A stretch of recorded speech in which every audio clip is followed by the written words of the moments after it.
não haveria momento mais oportuno para tratarmos desse assunto. Em meio aos Jogos Olímpicos, podemos recordar os valores atemporais e permanentes do ser humano através do olimpismo. Um exemplo, uma inspiração, o atleta filósofo, aquele que vence a si mesmo e supera diferentes obstáculos de diferentes naturezas. E para conversarmos sobre esse tema, estamos aqui hoje com a professora Lúcia Helena Galvão, professora voluntária em Nova Acrópole, Brasil, Área Norte, e o professor Ricardo Vela, também voluntário em Nova Acrópole, Brasil, Área Sul, e coordenador nacional da Escola do Esporte com o Coração.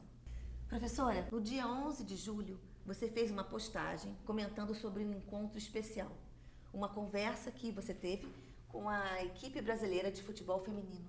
Poderia nos contar essa experiência e falar um pouquinho sobre a importância da filosofia no esporte? Sim, foi uma experiência bastante interessante. Eu fui convidada a ir até Teresópolis, a Granja Comari, para falar um pouco para as atletas. E a ideia era que eu fizesse com que elas ficassem menos tensas, menos ansiosas, mais autoconfiantes e, sobretudo, mais unidas. Então, preparei uma pequena palestra para conversar com elas. Na verdade, foi um bate-papo, onde, num determinado momento, eu dei um exemplo, um colar de pérolas, porque é um exemplo que costumo dar nas minhas palestras. Ele se relaciona a um conceito indiano, que é o conceito do Sutratma. Eu dizia para imaginarem que nós todos somos um colar de pérolas, cada um de nós uma pérola.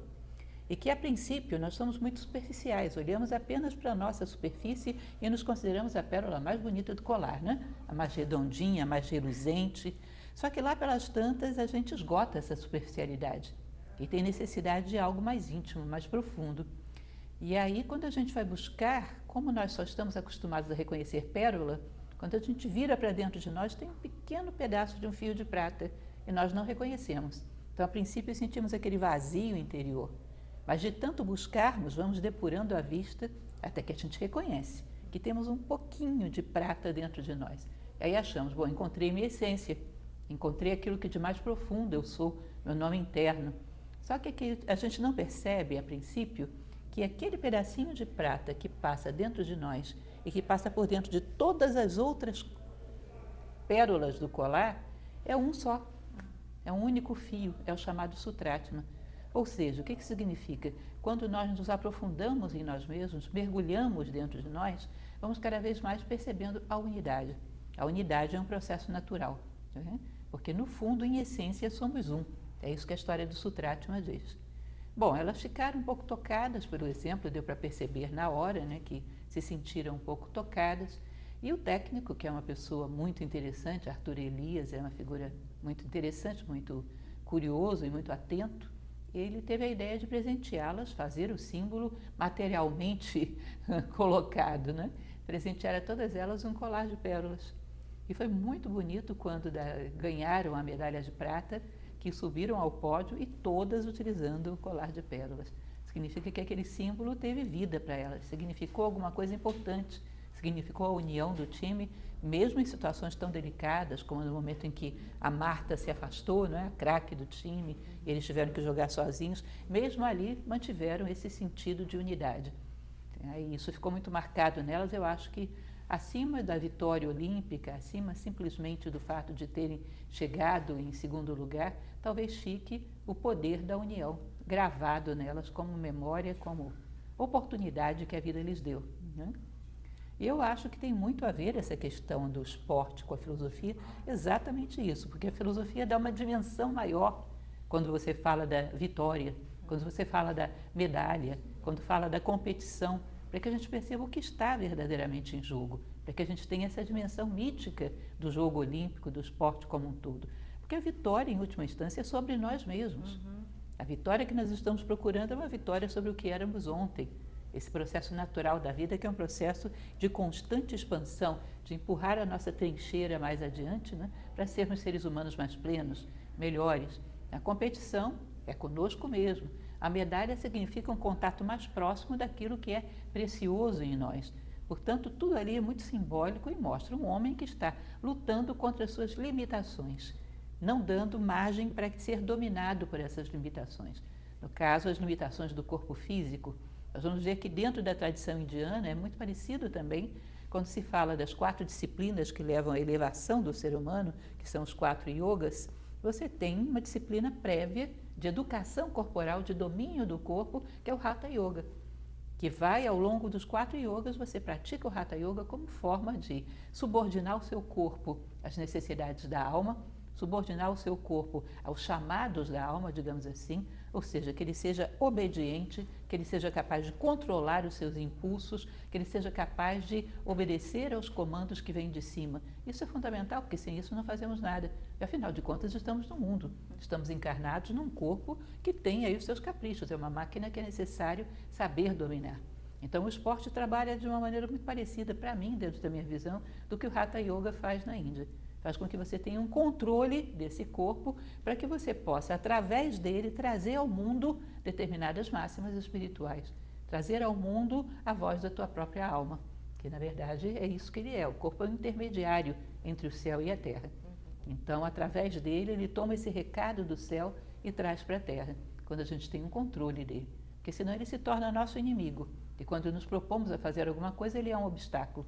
Ele interpõe os seus instintos, as suas pulsões, a sua inércia e não nos deixa concretizar os nossos sonhos e as nossas necessidades. Então, eu acho que é muito natural que caminhe junto com a busca da sabedoria e que a sabedoria dê sentido às conquistas do esporte. Mostre aquilo de uma maneira mais global, mais colocada dentro da questão fundamental da vida humana, que é a vitória sobre nós mesmos, o domínio sobre nós mesmos. Conhece-te a ti mesmo, domina-te a ti mesmo, transforma-te a ti mesmo. Essa é a grande questão. E esses dois conjugados, filosofia e esporte, trabalham muito bem para isso. Obrigada, professora. Professor Ricardo, Pierre de Coubertin, fundador dos Jogos Olímpicos da Era Moderna, nos fala sobre a filosofia do olimpismo. E nesse sentido, qual seria a proposta dele? Tem a ver com o que a professora Lúcia coloca para a gente, essa questão do atleta vencendo a si mesmo? Sim, é exatamente isso que a Lúcia falou. Ele percebe que o esporte potencializa o ser humano. Mas ele chama atenção porque o esporte pode potencializar a melhor parte do ser humano ou a pior parte dele. E quando potencializa a pior parte dele, as pessoas entram em contato com a vitória equivocada. Porque a vitória, ela pressupõe a vitória de uma parte sobre a outra.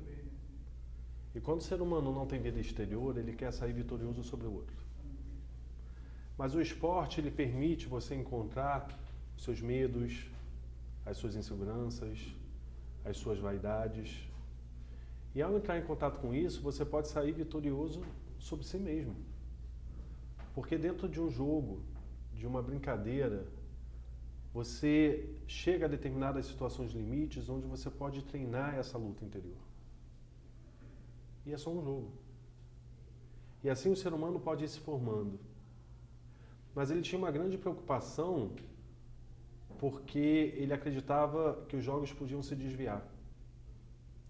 Então, além do Comitê Olímpico Internacional, ele criou a Academia Olímpica Internacional, que era responsável por trabalhar a filosofia do esporte, que eles chamam de filosofia olímpica. E ele fala que é extremamente importante resgatar essa filosofia olímpica. Ele nos fala, embora as Olimpíadas tenham nascido na Grécia, as Olimpíadas, a filosofia do olimpismo tem raízes muito mais antigas. Ele diz que a filosofia do olimpismo tem raiz no Egito Antigo, na Índia Antiga, nos mitos de cavalaria, e que era necessário que a academia fosse responsável por dar essa direção, onde o ser humano deveria travar a sua luta. Porque quando o ser humano perde essa visão filosófica do mundo, lembrando que filosofia é busca da sabedoria, e como você falou, o atleta é aquele que luta, né?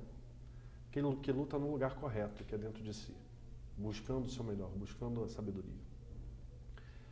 Quando a gente começa a resgatar o sentido das palavras, a gente pode raciocinar de uma maneira um pouco mais clara, um pouco mais profunda. Porque quando as palavras perdem o seu significado profundo, quando as palavras são superficiais, o raciocínio do ser humano se estrutura com palavras. e o raciocínio se estruturando em palavras superficiais, o ser humano se compreende de maneira superficial.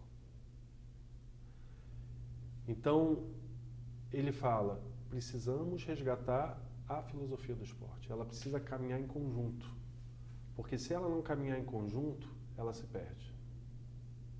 E aí, diante disso, Nova Acrópole trata de voltar a falar desses valores olímpicos. E a gente já estuda a filosofia antiga há muito tempo, né? O fundador de Nova Acrópole dá essa visão para a gente. E ao falar de filosofia do esporte, logo a gente fez parceria com o Comitê Brasileiro Pierre de Coubertin, com o Comitê Latino-Americano Pierre de Coubertin, e eles começam a reconhecer a necessidade de voltar a falar da filosofia do olimpismo. Porque o ser humano tem esquecido o lugar onde verdadeiramente ele tem que lutar. E quando você impulsiona uma forma de pensar violenta, com o tempo surge uma ação violenta. Quando você impulsiona uma forma de pensar filosófica, com o tempo o ser humano ele pode atuar de forma filosófica. E ele fala, precisamos fazer algo para mudar, para que a linguagem do olimpismo não seja igual à linguagem dos outros jogos. Então ele inicia com uma cerimônia. Porque a cerimônia permite que o ser humano desloque a sua consciência para um lugar mais alto. E a partir disso, possa viver e lutar da maneira adequada. Então ele traz o símbolo do fogo. O fogo de Prometeu, que ele pega o fogo dos deuses e oferece à humanidade. E ele fala que a tocha olímpica passe através dos tempos, para uma juventude cada vez mais forte, valorosa e valente. É isso que é o esporte. E ele diz, quem pratica apenas atividades físicas e não se torna um ser humano melhor, não pratica esporte. Nova Acrópole, como uma escola de filosofia, ela vê a importância desse resgate. E o próprio fundador de Nova Acrópole trabalhou isso. E inicia esse trabalho em 1981 na Espanha. Portanto, o trabalho que a gente tem desenvolvido com o esporte foi um encontro com o trabalho que o comitê queria desenvolver. Que, na verdade, tem a ver com o sonho de Pierre de Coubertin, com o sonho do fundador de Nova Acrópole e com o sonho de todos os filósofos atletas que querem buscar no esporte um ambiente mais saudável, mas não só um ambiente apenas fisicamente saudável, também emocionalmente saudável, mentalmente saudável e espiritualmente saudável. E quando eu falo espiritualmente saudável, eu falo de virtudes. Então, o filósofo atleta é esse que se desenvolve internamente primeiro, é de dentro para fora. Sim, e utiliza como ferramenta o esporte para poder ser melhor. Professora, Platão nos ensina, nos diz que devemos utilizar a música e a ginástica. A música para a alma e a ginástica também para a alma. No entanto, utilizando o corpo como uma forma de treinamento. Poderia nos explicar, nos esclarecer sobre essa ideia? Na verdade, para Platão não havia nenhum sentido em nada que não fosse para a alma, para começo de conversa, né? Ele coloca dentro de um contexto de que a ginástica faz com que o corpo sirva à alma, como falamos ainda há pouco. Então, dentro de uma tônica espiritualista, que é a de Platão, tem todo sentido você trabalhar todas as atividades que sejam necessárias, voltando-se para, com isso, conhecer cada vez melhor a si mesmo, projetar-se nas coisas e ver-se através das coisas. Então, a atividade do corpo, que tinha tanto prestígio na Grécia, não era, dentro daquele contexto, uma atividade meramente em prol do corpo, ou para colocar o corpo em destaque, ou fazer algum culto a ele. Era para, através do corpo, a gente ver reluzir o símbolo da própria alma. Nós temos uma sociedade tremendamente materialista, isso já é mais complexo, porque aí muitas vezes, como dizia o Ricardo, fica reduzido a visão do corpo e um culto ao corpo. Nós temos uma tônica na nossa sociedade de que a vida, o sentido da vida, é mais conforto, prazer, desfrute. Enquanto, sob o ponto de vista grego, o sentido da vida é crescimento. E dentro desse contexto é que a gente tem que entender o esporte. Através do esporte você consegue cada vez mais trazer os seus sonhos para a Terra, trazer o seu ideal para a Terra, fazer com que você possa tornar real o seu propósito de vida, atingir um ideal humano. Ou seja, você está crescendo ao longo do processo, considerando que é útil aquilo que nos torna melhores, como diria Sócrates, né? É útil aquilo que nos torna melhores. E nós não, nós consideramos que para você sacrificar o corpo, que é o que o esporte faz, tem que ser para satisfazer algum outro tipo de necessidade da personalidade. Ou seja, a vaidade, a recompensa material, a fama, qualquer coisa desse tipo. Então, o risco é muito grande de que você profane essa prática do esporte. Tire dela esse espírito sagrado, que é como o Ricardo acaba de falar, aquilo começa com uma cerimônia e deveria continuar sendo uma cerimônia. O filósofo do século XX, Mircea Eliade, ele costumava dizer uma definição que eu gosto muito. Ele diz que o sagrado é a função de dar sentido. Então, quando você faz um jogo olímpico e tem essa atmosfera de sagrado, tudo ali é dotado de um sentido. Cada vez mais alinharmos terra e céu.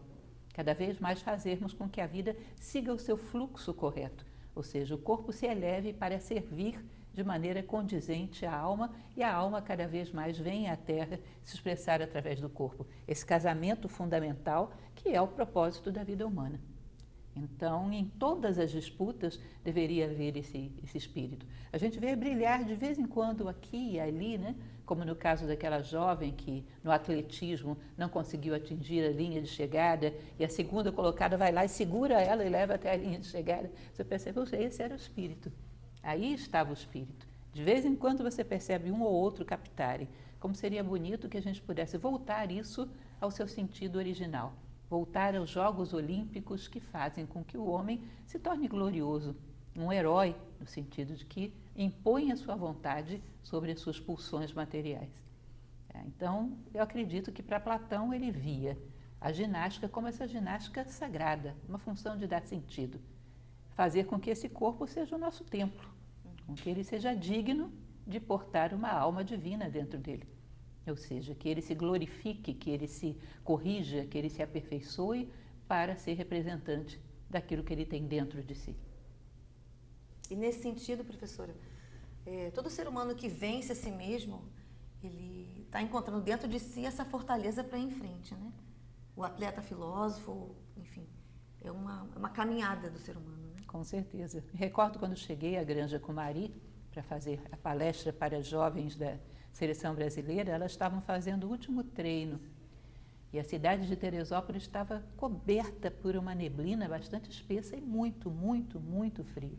E elas jogando no campo com a maior alegria, com a visibilidade prejudicada, com a temperatura baixíssima. E elas estavam ali, estavam realmente num estado de realização para estarem fazendo aquilo. Uma alegria, elas terminaram aquilo com uma alegria tal, de estarem ali dando o seu melhor. Tá? E esse sentido de estarem juntas, construindo alguma coisa mais elevada, juntas entregando o que elas tinham de melhor, eu achei muito bonito. Era para terminarem congeladas ou muito cansadas, ou seja lá o que for. E elas vieram para mim, para assistir a aula logo depois desse jogo, todas muito sorridentes, todas muito felizes. Como se num jogo, que na verdade era um ensaio, elas já tivessem sido vitoriosas. Eu achei esse espírito muito gostoso, muito bonito. É o sentido que a senhora falava. Exato. E meninas, muito jovens. Ali havia garotas que eram quase adolescentes. E estavam vivendo já esse mistério que há por trás da prática olímpica. E Ricardo, agora responde para a gente. Por que a Escola do Esporte de Nova Acrópole? Nova Acrópole, ela busca ocupar esse lugar de reflexão filosófica. Platão ele fala sobre a relação da formação música e ginástica e as pessoas não conseguem entender muito Platão, né? Às vezes dizem, ele está buscando amor platônico, como se fosse algo ridículo, né? Mas Ninguém aqui conhece o amor perfeito, mas a gente reflete sobre ele. Ninguém aqui conhece a harmonia perfeita, a justiça perfeita, mas a gente reflete sobre essas coisas e a gente tenta se aproximar de determinadas coisas que nós não conhecemos. Isso é intuitivo, né? Não é muito racional. Mas isso você só consegue buscar quando você enxerga. E a gente precisa criar ambientes onde as pessoas possam enxergar o melhor de si. Então, o esporte, ele vai fazer com que o ser humano, ele se confronte com a dificuldade. Ele começa a criar um mecanismo de raciocínio diferente. Imagina um atleta olímpico que sonha em não suar, em não se sentir dor, em não se esforçar. Ele não é um atleta olímpico. A gente vive uma sociedade que busca não sentir dor. Quem busca não sentir dor, não se esforçar, não vai conhecer a verdadeira vitória. Então, é uma oportunidade de treinamento da mente. E hoje a gente está substituindo esse comportamento por acessos fáceis de felicidade, que o pessoal tem chamado de dopamina barata. É a felicidade do celular, do joguinho de videogame e de uma série de outras coisas que não permitem o ser humano a confrontar a dor. É uma fuga, né? É uma fuga. É um processo de adormecimento da consciência. Como a gente estava falando, né, a filosofia do olimpismo ela tem uma raiz lá atrás. E a filosofia oriental fala sobre o processo da libertação da dor. A libertação da dor não significa, de início, que a dor vai sumir. Significa que, apesar da dor, quem manda é minha alma imortal e eu vou fazer o que a minha alma imortal manda. Eu não fujo da dor. Eu enfrento a dor. E isso é uma postura filosófica. E o esporte ele ajuda o ser humano a ter essa postura filosófica desde que ele reflita sobre isso. Por isso a gente sempre trabalha música e ginástica, música e ginástica. Teve um treinamento físico, agora vamos refletir filosoficamente. O que a gente encontrou nesse treinamento? Você encontrou a dor? Como foi lidar com a dor? Como foi lidar com a ansiedade? Porque se o ser humano não para refletir, ele vai continuar tendo esse comportamento instintivo. É necessário que passe pelo filtro da inteligência o que está vindo de fora, o que vem do seu entorno. E nesse sentido, desculpe interromper, o atleta se fortalece internamente, porque ele aprende a lidar com as derrotas, com os fracassos, enfim. Se ele aprende a lidar com a derrota, sim. E na vida a gente passa por derrotas. Mas a gente deve aprender com elas. E aí que está o atleta filósofo. Aí que está o atleta filósofo. Porque quando o ser humano não sabe lidar com a derrota e aparece a vaidade, ele se torna agressivo. Em dias de jogos no Maracanã, aumenta a violência contra a mulher. Em casa. Porque vem a agressividade. Então a gente está admirando quem? Aquele que ganha o primeiro lugar? Ou aquele que sabe lutar bem moralmente? E isso tem a ver também com o público. O que o público quer assistir? Ele vangloria quem ganha uma medalha de ouro ou ele bate palma para aquele que vence a si mesmo?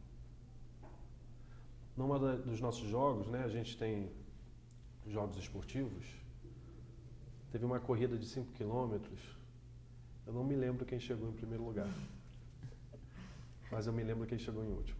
Ah, sim. E essa pessoa que chegou em último, ela estava se esforçando muito para chegar na linha de chegada. E a torcida se juntou a ela e começou a falar. Até o fim, sem se render. Até o fim, sem se render. E quando ela cruzou a linha de chegada, todo mundo cruzou junto com ela. Porque ela não se rendeu. E a gente precisa bater palma para esse tipo de postura. Porque isso é o olimpismo. Isso é a verdadeira vitória. E quando a gente entende quem é a verdadeira vitória, todos podem sair vitoriosos nos jogos, inclusive o público. Por isso, uma escola de esporte dentro de Nova Acrópole.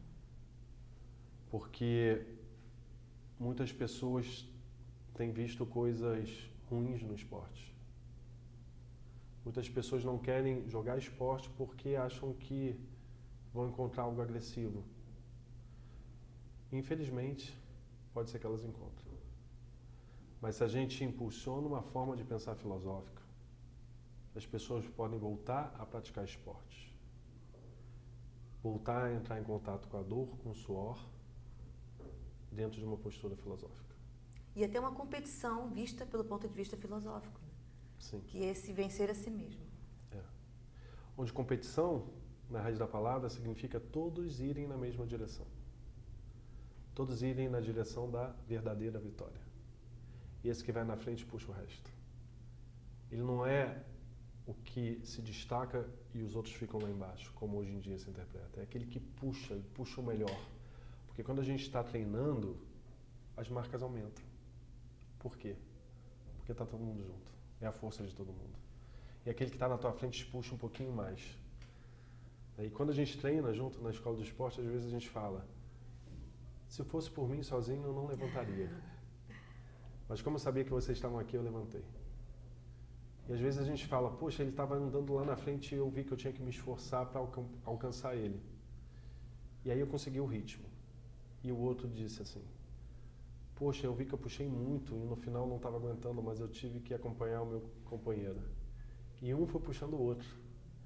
E essa força que vem pela luta, pelo esforço, por dar o melhor, isso é uma postura filosófica que a gente tem que levar para a vida. E o esporte é um laboratório para a gente confrontar isso tudo. Maravilha. E você teria uma mensagem final para nos deixar nessa entrevista? Eu acho que a gente tem que voltar a pensar de maneira filosófica.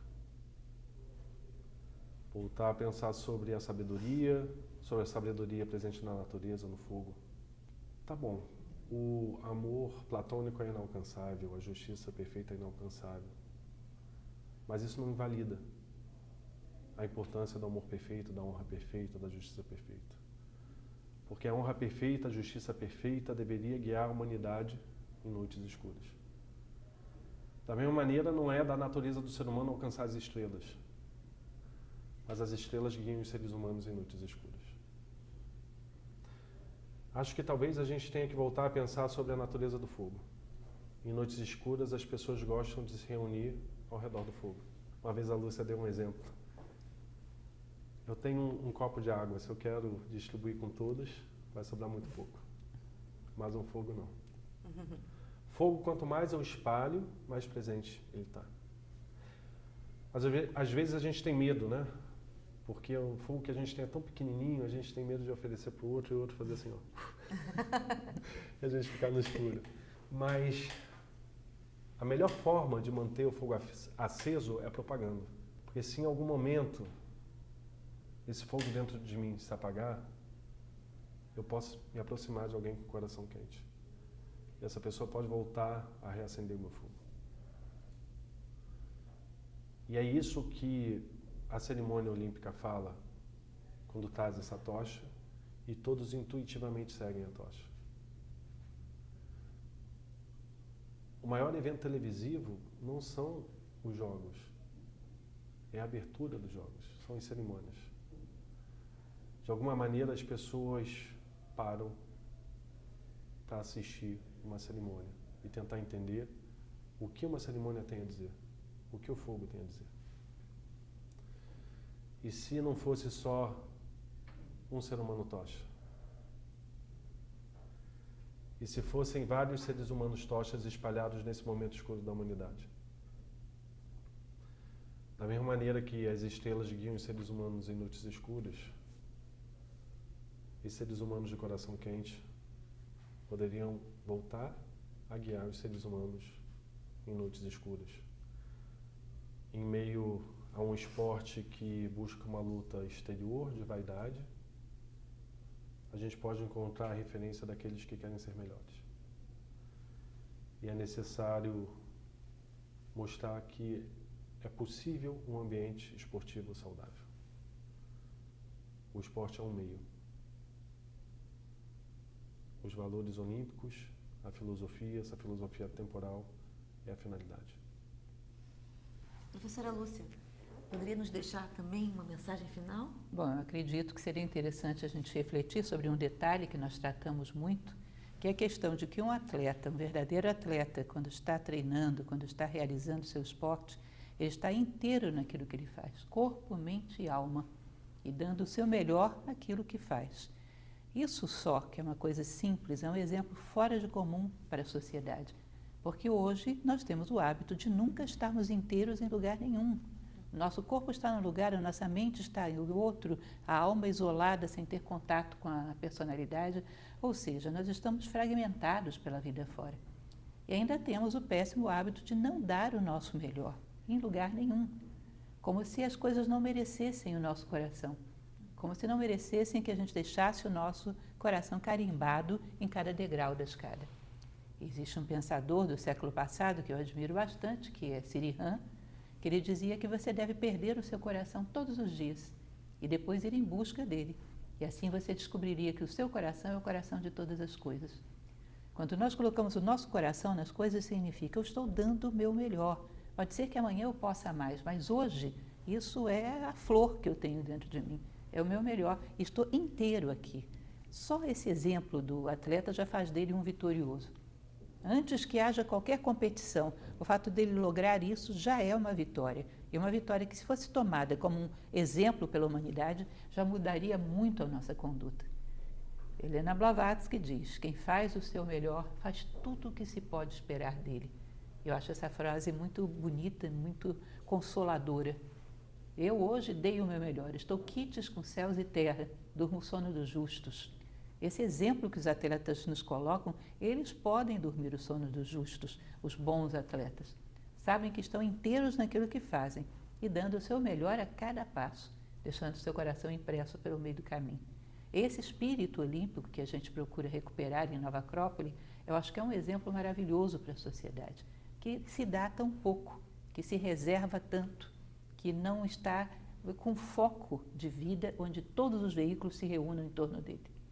É fundamental esse casamento entre a filosofia e o esporte, de tal maneira que a filosofia possa trazer para a sociedade as qualidades do esporte e possa dar ao esporte a sua alma, o seu sentido, para que ele não se perca pelo meio do caminho. E eu espero que a gente possa retirar disso o maior aprendizado possível.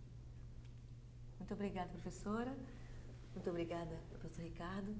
E se você gosta desse tema, olimpismo, filosofia, esporte, tem interesse por esses temas, não deixe de acessar o Instagram da Escola do Esporte com o Coração. E até a próxima!